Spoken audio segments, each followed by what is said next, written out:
Direct proportion. कौन सा? Direct proportion. तो डायरेक्ट प्रोपोर्शन का मतलब क्या है यहाँ पे कि जैसे दो क्वांटिटी है, दो नंबर है, ठीक है, उनका आपस में रिलेशन, या कह सकते हैं कि एक के ऊपर दूसरा डिपेंड करता है, ये नंबर उनके बीच का रिलेशन। जैसे वेरिएबल यूज इसमें जनरली कौन सा करते हैं? एक्स और वाई। लेकिन ये कोई मायने नहीं है कि एक्स और वाई ही यूज किया जाए, मतलब कि एक्स कोई कार्य है, वाई कोई और कार्य है, या फिर इधर देखो, या तो एक्स जो है कोई फंक्शन मतलब कहने का मतलब कोई काम कह लो या फिर कोई एक्शन कह लो, कुछ भी कह सकते हो उसको।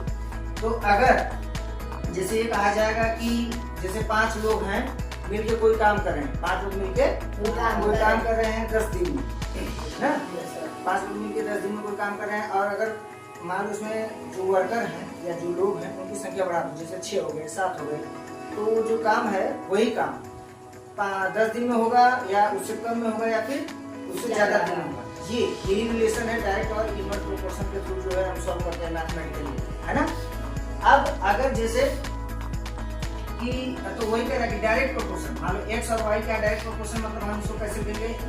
X directly proportional to the y. ये कौन सा साइन हुआ? डायरेक्टली प्रोपोर्शनल, यानी कह सकते हो कि प्रोपोर्शनलिटी कांस्टेंट या प्रोपोर्शनलिटी ये सिंबल है प्रोपोर्शनलिटी का। अगर इस सिंबल को हम हटाएंगे तो इसको कैसे लिख सकते हैं? x is equals to the k y, है ना। k जो है कांस्टेंट है, प्रोपोर्शनलिटी कांस्टेंट। कैसे? मैथमेटिकली या एक्सपेरिमेंटली, दोनों में से कोई भी बोल दो कि मैथमेटिकली वो कांस्टेंट है या कह दो कि एक्सपेरिमेंटली कांस्टेंट है।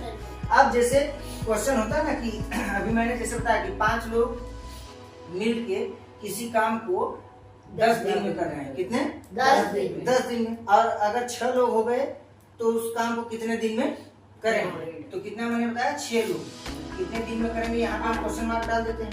अब मान लो कि वेरिएबल ये x हो गया, ये y हो गया, इस हिसाब से तब इसको सॉल्व हमको करना रहेगा। तो अब पहले ये चीज की ये कौन सा प्रोपोर्शन है, हालांकि ये कौन सा है? ये इनवर्स प्रोपोर्शन ना। एग्जांपल के लिए हम क्या ले लेते हैं, जैसे मान लो कि 10 लीटर तेल 5 लीटर ऑयल, किसी गाड़ी को 5 लीटर ऑयल लग रहा है 10 किलोमीटर जाने में या 100 किलोमीटर जाने के लिए। कितना?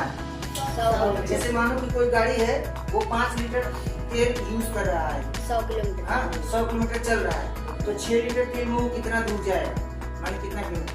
बात समझे कि नहीं? yes, माने कि इसमें क्या चीज कांस्टेंट है कि उसका तेल पीने का जो नियम है वो कांस्टेंट है, याद रखना, यानी वही प्रोपोर्शन होगा, रेशियो।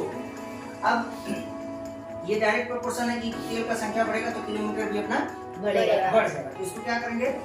x का वैल्यू कितना है? 5 पहले कंडीशन में। तो फर्स्ट कंडीशन के अनुसार पहले कंडीशन के थ्रू पहला x का वैल्यू कितना? 5 लीटर, तो यहाँ पे हम क्या लिखेंगे? x की जगह पर 5 इक्वल है, k का वैल्यू नहीं है कुछ, k को यहीं पर रखेंगे। y का वैल्यू कितना है? 100 लिखिए, ठीक। अब यहाँ पर क्या है? पहला वाला नियम जो हम पीछे पढ़ रहे थे, जैसे कि अगर मान लो x plus 5 is equal to 12 दिया है, तो x का वैल्यू कितना होगा? कैसे निकाल रहे थे?